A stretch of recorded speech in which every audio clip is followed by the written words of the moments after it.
Good morning everyone. आज हम history की क्लास में आज हिस्ट्री हम पढ़ेंगे और हिस्ट्री में पार्ट 1 का चैप्टर नंबर 2 स्टार्ट करेंगे। जैसा कि हमने क्लास में पढ़ा दिया है हड़प्पा सिविलाइजेशन के बारे में हमने पढ़ा दिया है। अब हम आते हैं वैदिक सभ्यता। हड़प्पा के बाद हमने देखा है टाइमिंग 1500 BC से लेकर 600 BC तक हड़प्पा वो वैदिक सभ्यता जिसको हमें नहीं पढ़ना है। अब हम आते हैं महाजनपद काल। सेकेंड चैप्टर में हमारा महाजनपद काल को पढ़ना है जिसमें राजा किसान के बारे में बताया गया है। महाजनपद काल में आप देखेंगे कि ये 6ठी शताब्दी ईसा पूर्व से स्टार्ट होता है, जिसमें आपने देखा बिंबिसार और अजातशत्रु नाम है। इसमें इनका थोड़ा बहुत नाम इस चैप्टर में जिक्र हुआ है जो बाद में आएगा। फिर इसके बाद हम चलते हैं मौर्य साम्राज्य में 6ठी शताब्दी ईसा पूर्व में महाजनपद काल को डिफाइन किया है, महाजनपद काल को, और साथ में मौर्य काल को भी, दोनों के लिए। तो मैप में हम मौर्य काल को भी दिखाते हैं आपको। जैसे ये मौर्य काल देखेंगे आप कि 322 ईसा पूर्व से लेके 185 BC तक दिया है आपका।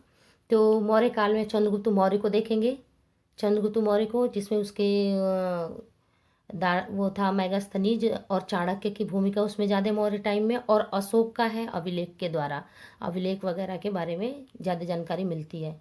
अब हम आते हैं 16 महाजनपद के बारे में पहले डिस्कस करेंगे, फिर हम मौर्य काल के बारे में आएंगे इसी चैप्टर में।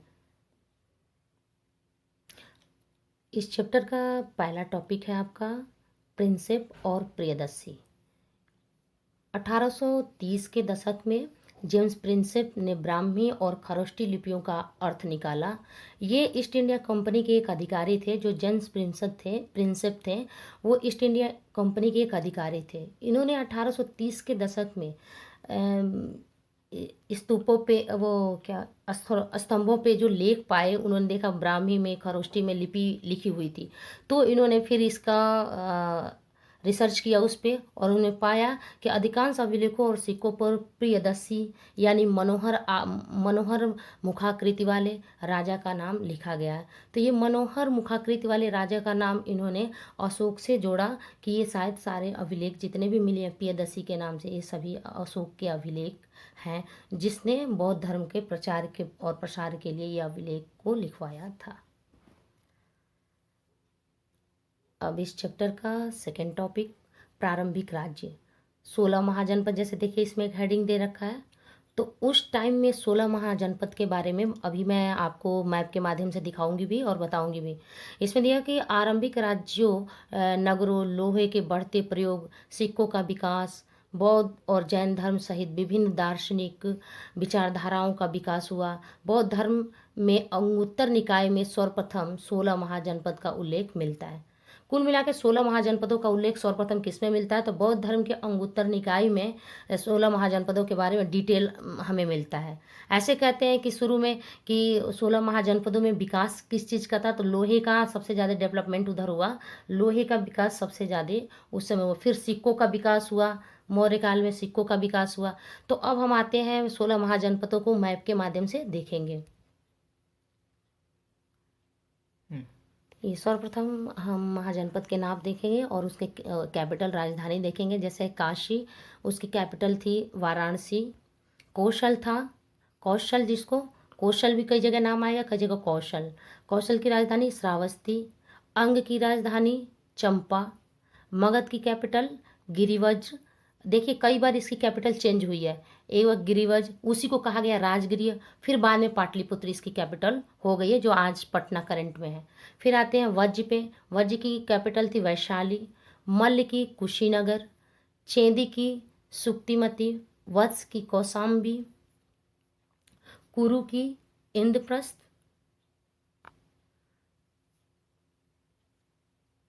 और पंचाल की उत्तरी पंचाल या अहिछत्र।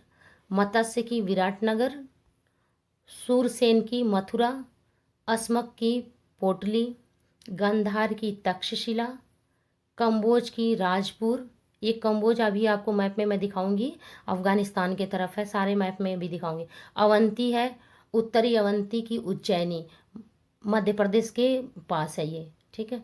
तो ये आपके हो गए 16 महाजनपद, और ये 16 महाजनपद की कैपिटल आपको याद करना है, और उसका लोकेशन भी मैप में देखकर याद करना है कि 16 महाजनपद ये है कहाँ, और प्लस उसकी कैपिटल कहाँ है। तो इसे याद रखेंगे, 1 मार्क्स में क्वेश्चन पूछा जाता है। देखिए इस मैप में काशी, और काशी की कैपिटल है वाराणसी। कौशल, जिसकी कैपिटल है श्रावस्ती। अंग है, अंग की कैपिटल चंपा। मगध, गिरिवज, वज्जी, वैशाली। मल, कुशीनगर। चेदी, सुक्तिमती। वत्स, कौशाम्बी। कुरु, इंद्रप्रस्थ। पांचाल, अहिछत्र। मत्स्य, विराटनगर। सूरसेन, मथुरा। अश्मक, पोटली। गांधार, तक्षशिला, ये पाकिस्तान में आपका पड़ेगा इस समय। कंबोज, अफगानिस्तान में राजपुर। और अवंती आपका सबसे, ये आपका एमपी में, उसकी कैपिटल है उज्जैनी। ठीक है, ये हमारे थे 16 महाजनपद, जिसे आपको कैपिटल के साथ याद करना है। इस मैप के अकॉर्डिंग कई बार आप प्रैक्टिस करेंगे, जो हमें याद आ जाएंगे, ये पूरे कंप्लीटली याद हो जाएंगे। ठीक है, आगे हम नेक्स्ट टॉपिक पे चलते हैं। नेक्स्ट टॉपिक है आपका 16 महाजनपदों में प्रथम मगध। मगध उस समय बहुत ही शक्तिशाली क्षेत्र था। मगध जो 16 महाजनपदों में मगध बहुत शक्तिशाली था। ऐसे लिच्छवी था, वर्जी में लिच्छवी उस समय का ही गणराज्य था, लेकिन मगध को हम देखते हैं किस तरह शक्तिशाली था। 6ठी शताब्दी ईसा पूर्व में मगध सबसे शक्तिशाली महाजनपद बन गया। क्यों भाई? क्योंकि खेती की उपज खास थी, क्योंकि वहाँ पे देखिए गंगा नदी, ये देखा जाए तो बिहार में आपकी गंगा नदी है। तो गंगा नदी होने के नाते तराई का क्षेत्र होता था, तो खेती की उपज बहुत महत्वपूर्ण थी वहाँ पे, खेती वगैरह, क्योंकि मृदा जो थी वो बहुत ही उपजाऊ थी। फिर वहाँ लोहे की खदानें मिली थी, जैसे झारखंड में लोहे की खानें थी, तो इसलिए लोहे से हथियार वगैरह बना लेना इनके लिए आसानी से हो जाता था। फिर देखिए उधर जंगल वगैरह उस टाइम बहुत ज़्यादा था, तो आसानी से उन जंगलों में हाथी वगैरह उपलब्ध हो जाते थे, मिल जाते थे उन लोगों को, जो से सैनिक की सुरक्षा के लिए, मतलब अपने साम्राज्य को बढ़ाने के लिए हाथी वगैरह रखे जाते थे, तो वो वहाँ से हाथी भी मिल जाते थे।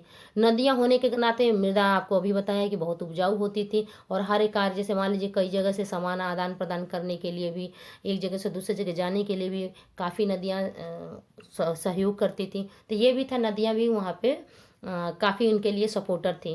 और कहा जाता है कुल मिला के कि शासकों की जो नीतियाँ थी, जो शासक थे, वो काफ़ी अच्छे रहे मगध साम्राज्य में। जब भी इसी में आएगा आपका अजातशत्रु का नाम, अभी जो मैंने पहले मैप में दिखाया था बिंबिसार का नाम आएगा। इन लोगों ने मगध पे शासन किया, और इसी कारण इन लोग शासक भी काफ़ी अच्छे रहे जिन्होंने प्रशासन किया। फिर उसके बाद मौर्य साम्राज्य आता है, तो मौर्य साम्राज्य में चंद्रगुप्त मौर्य ने भी मगध पे शासन किया, और उसके बाद उसके पौत्र जो कहा जाता अशोक है, उन्होंने भी शासन अपना इसी प्रकार से किया। इसलिए मगध काफ़ी उस समय 16 महाजनपद में मगध काफ़ी सक्सेस महाजनपद था। अब नेक्स्ट टॉपिक है आपका एक आरंभिक साम्राज्य। मौर्य साम्राज्य के संस्थापक कौन थे? चंद्रगुप्त मौर्य थे, जो 321 ईसा पूर्व में अपने साम्राज्य को स्थापित किया था। और साम्राज्य इनका माना जाता पश्चिमोत्तर में अफगानिस्तान और बलूचिस्तान तक फैला हुआ था। मतलब अगर देखा जाए तो इस समय अफगानिस्तान आप देख रहे हैं, और वो मैंने पूरा पाकिस्तान अफगानिस्तान लेते हुए इधर उड़ीसा के क्षेत्र तक इनका साम्राज्य फैला हुआ था। एक तरह से तो कहा जाता है कि पूरा भारत, पूरा क्षेत्र इनके तरफ, इनके में, क्योंकि इन्होंने स्वर्ण वेलगोला में जाके संलेखना विधि से उपवास करके, मतलब अपने प्राण की दाह संस्कार किया था, क्योंकि उस समय बहुत ही अकाल पड़ा था। तो कहा जाता है पूरा भारत इनके अंतर्गत में था, इसीलिए इनको कहा जाता है, चंद्रगुप्त मौर्य को एक सम्राट की उपाधि दी जाती है। ठीक है, तो चंद्रगुप्त मौर्य के जो पुत्र थे उनका नाम था बिंदुसार, और बिंदुसार के पुत्र का नाम था अशोक, जो आपका, आप अशोक के बारे में और आगे पढ़ोगे अभिलेखों के माध्यम से। तो चंद्रगुप्त मौर्य का ये पौत्र था, ठीक है, अशोक। नेक्स्ट टॉपिक देखते हैं, मौर्य वंश के बारे में जानकारी या स्रोत। मतलब मौर्य वंश के बारे में हमें नॉलेज कहाँ से इकट्ठा होता है। तो पहला है पुरातात्विक प्रमाण, जो कुछ भी पुरातत्व से मिले हुए हमें उन प्रमाणों से पता चलता है मौर्य वंश के बारे में। फिर मूर्तिकला, मौर्य वंश में की मूर्तिकलाओं के माध्यम से, क्योंकि उस समय मूर्तियाँ बहुत ज़्यादा बनी थी, तो मूर्तियों से पता चलता है मौर्य वंश के बारे में जानकारी। फिर यूनानी राजदूत मेगास्थनीज, जो जो चंद्रगुप्त मौर्य के टाइम में यूनान से आए थे ये, तो इनकी एक बुक है जिसका नाम है इंडिका। तो उस इंडिका के बुक से मतलब पता चलता है मौर्य वंश के बारे में कि मौर्य वंश की प्रशासन वगैरह कैसा था। फिर नेक्स्ट पॉइंट आता है अर्थशास्त्र। और अर्थशास्त्र, जैसा कि आप जानते हैं, अर्थशास्त्र जो चाणक्य की रचना है, ठीक है। परवर्ती जैन धर्मों में भी मौर्य वंश के बारे में जानकारी मिलती है। फिर बौद्ध धर्म में भी पौराणिक ग्रंथों से जैसे मान लीजिए पुराण वगैरह जो ग्रंथ हैं, उसमें भी मौर्य वंश की जानकारी हमें मिलती है। स्तंभों पर मिले अशोक के अभिलेख से भी मौर्य वंश के बारे में हमें जानकारी मिलती है कि उसके प्रशासन के बारे में, कि किस तरीके से उन्हें प्रशासन किया। अब हम नेक्स्ट टॉपिक पे चलते हैं, साम्राज्य का प्रशासन, कि साम्राज्य का प्रशासन कहाँ से कहाँ तक था इनका प्रशासन। तो हम देखेंगे कि मौर्य साम्राज्य के 5 प्रमुख राजनीतिक केंद्र थे, ठीक है। प्रमुख राजनीतिक केंद्र, पहले तो इनकी राजधानी राजगृह थी, फिर उसको चेंज करके पाटलिपुत्र, जो इस समय करंट में क्या है, पटना है, ठीक है। तो पाटलिपुत्र, फिर दिया है तक्षशिला। तक्षशिला, अभी आपने देखा कि तक्षशिला का जो लोकेशन है इस समय कहाँ है, पाकिस्तान में है, ठीक है। तो इसका मतलब उत्तर में अगर देखा जाए तो पाकिस्तान से लेके पाकिस्तान का पूरा क्षेत्र लेते हुए फिर हम एकदम सीधे दक्षिण में आते हैं, तो देखते हैं उज्जैनी, जो आपका उड़ीसा था, अरे उज्जैनी वो क्या बोलते हैं, एमपी, मध्य प्रदेश था उज्जैनी वहाँ।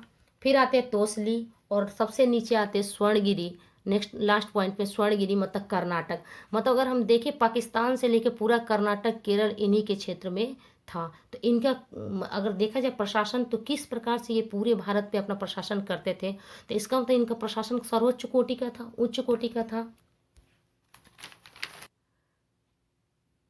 इन सब का उल्लेख अशोक के अभिलेख में किया गया है, कि अशोक के अभिलेख में इन सब जिस क्षेत्रों का जो बात हमने अभी किया है आपको, तक्षशिला से लेते हुए पाटलिपुत्र, तक्षशिला, उज्जैनी, तोसली, स्वर्णगिरी का जो भी नाम लिया वो सब अशोक के अभिलेख में इसका वर्णन मिलता है। इसी प्रकार आधुनिक पाकिस्तान के पश्चिमोत्तर सीमांत प्रांत से लेकर आंध्र प्रदेश, उड़ीसा और उत्तराखंड तक हर स्थान पर एक जैसे संदेश उत्कीर्ण किए गए हैं। तक्षशिला और उज्जैनी दोनों लंबी दूरी वाले महत्वपूर्ण व्यापार मार्ग पर स्थित थे, जबकि स्वर्णगिरी कर्नाटक में सोने की खदान के लिए उपयोगी था। तो कुल मिला के ये कहा जा सकता है कि इनका जो प्रशासन था वो काफ़ी उच्च कोटि का रहा होगा, और जो प्रशासक जो होंगे, शासक भी होंगे, वो काफ़ी एक्टिव रहे होंगे, तभी इतने बड़े क्षेत्र पे इन लोगों ने अपने साम्राज्य को स्थापित कर पाए। ठीक है, आज की क्लास हम यहीं ख़त्म करते हैं, नेक्स्ट क्लास कल देखेंगे।